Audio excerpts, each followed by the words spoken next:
Hi guys, welcome to Decode Learning. आज की video में हम डिस्कस करेंगे वैलिडिटी इशू, इक्विवेलेंस फार्मूला और एमबीबीएस एंड बीडीएस का कट ऑफ मेरिट। वीडियो को स्टार्ट करने से पहले चैनल को सब्सक्राइब, शेयर एंड लाइक कर दें। चलें, अब हम सबसे पहले डिस्कस करते हैं कि व्हाट इज़ वैलिडिटी इशू, कि वैलिडिटी आखिर है क्या। अब तक तो हम सबको पता चल ही गया होगा, जितनी सारी इस पे वीडियोस बन गई हैं, जितना शोर उठ गया है। अगर आप 1 साल एमडी देते हैं तो वो रिज़ल्ट आप अगले 3 साल तक यूज़ कर सकते हैं। इसमें ये कोई मैटर नहीं करता कि आपका नेक्स्ट ईयर्स का एमडीकेट ईज़ी आया, डिफ़िकल्ट आया, आपका एग्रीगेट कम बन रहा है, ज़्यादा बन रहा है। तो इस साल भी यही इशू है कि लास्ट ईयर का जो एमडीकेट था वो थोड़ा ईज़ी था, स्टूडेंट्स का मेरिट थोड़ा हाई बना, और इस साल अगर वो अप्लाई करेंगे तो इस साल का भी मेरिट हाई चला जाएगा, क्योंकि इस साल का जो एमडीकेट है वो लास्ट ईयर की निस्बत थोड़ा-सा डिफ़िकल्ट था। तो ये था वैलिडिटी इशू। इस पे कोर्ट में केसेस चले, लेकिन अब हम सबको पता है कि रिज़ल्ट क्या था, वो केस एंड पे डिसमिस कर दिया गया। तो अब इस बारे में सोचना कि वैलिडिटी कैंसिल होगी, ऐसा-वैसा कुछ नहीं होने वाला। डिस्कस करते हैं इक्विवेलेंस फार्मूला। जैसे कि हमें पता है कि वैलिडिटी के बाद जो केस चला वो था इक्विवेलेंस फार्मूले का, कि अगर आप वैलिडिटी को मेंटेन रखते हैं तो कोई ऐसा इक्विवेलेंस फार्मूला इंट्रोड्यूस कराएँ जिससे फ्रेशर्स और रिपीटर्स एक सेम पॉइंट पे हों। लेकिन वो भी केस चला और डिसमिस हो गया। अगर इस पॉइंट पे आप अपने आप को ये होप दे रहे हैं, आप अपने आप को दिलासा दे रहे हैं कि वैलिडिटी कैंसिल हो जाएगी, कोई इक्विवेलेंस फार्मूला इंट्रोड्यूस कराया जाएगा या रिलेटिव मार्किंग आएगी, तो ऐसा कुछ नहीं होगा, क्योंकि इस पॉइंट तक बहुत सारे स्टूडेंट्स हैं जो रिपीटर्स थे, उन्होंने अप्लाई कर दिया हुआ है। तो ऐसा पॉसिबल नहीं है कि वो वैलिडिटी को कैंसिल कर दें और सबकी फ़ीस रिटर्न कर दें।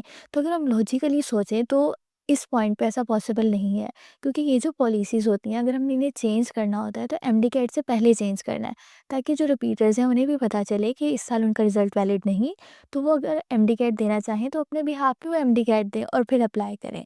लेकिन अब जब सारा कुछ हो चुका है, अप्लाई हो चुका हुआ है, तो इस पॉइंट पे आके पीएमडीसी कभी भी वैलिडिटी को कैंसिल। अब हम डिस्कस करते हैं कि इस साल 2025 में एमबीबीएस एंड बीडीएस का पब्लिक सेक्टर्स का कट ऑफ एग्रीगेट कितना होगा। होप करती हूँ आपने बहुत सारी वीडियोस देख ली होंगी, जिसमें बताया गया होगा कि आपका जो एग्रीगेट है वो 94 प्लस रहेगा, 94.5 प्लस रहेगा, इतना होगा। या कुछ वीडियोस आपने देखी होंगी जिसमें होगा कि अगर आपका 91 है, 92 है, तो आपका हो जाएगा, मेरिट ड्रॉप करेगा। तो अगर अब हम सारे फैक्ट्स को देखते हुए लॉजिकली लेके चलें कि एक लॉजिकल पॉइंट ऑफ व्यू से कि इस साल जो एग्रीगेट है वो कहाँ तक फॉल कर सकता है, तो चलें अब हम मिलके सपोज़ करते हैं जो लास्ट ईयर का एग्रीगेट था वो था 94.2 समथिंग, ठीक है? और लास्ट ईयर जो स्टूडेंट्स थे, अगर वो इस साल अप्लाई करते हैं, अगर का तो वैसे क्वेश्चन ही पैदा नहीं होता, क्योंकि बहुत सारे स्टूडेंट इस साल अप्लाई करेंगे और उन्होंने कर भी दिया होगा। तो इससे हमारा जो एग्रीगेट है वो लास्ट ईयर से ज़्यादा तो नहीं होगा, मींस 93 प्लस ही रहेगा। जैसा कि हम सबको पता है कि सईद एमडीकैट एक वेल नोन प्लेटफॉर्म है, उन्होंने एक कट ऑफ मेरिट लिस्ट जारी की ऑलमोस्ट अब से 1 या 2 वीक पहले। तो उसके अकॉर्डिंग जो कट ऑफ एग्रीगेट है वो है 93.5, ठीक है?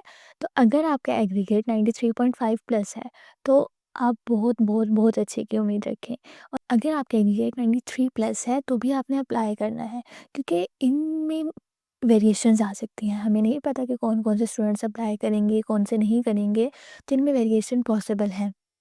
आपने अप्लाई ज़रूर करना है और आपने पैनिक नहीं होना।